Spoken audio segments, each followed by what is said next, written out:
ថ្ល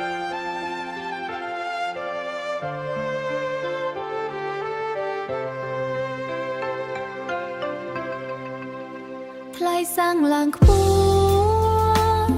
ហួស្មានស្ទើរតែស្ទះខ្យល់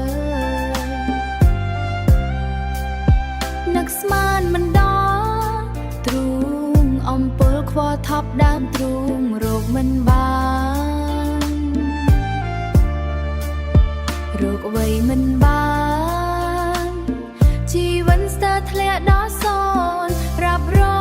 ងលែងរួសង្ឃឹមថ្ងៃមកហត់តប់ផុតភ័យសាំងចោលថ្លៃគុំឡើងផ្លេចពីគ្រាមុនឡើងលឿនណាស់តែចោលវិញសែនទីរនខ្ញុំបន់ស្រន់ខ្ញុំបន់ស្រន់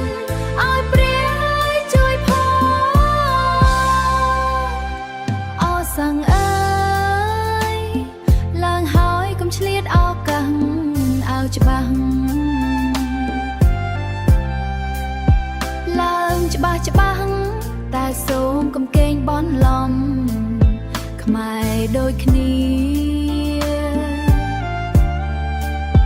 យើងកំពុងជួបទុក្ខធំក្រមិត្តខ្ញុំងុំលុយចាយសល់ថ្ងៃ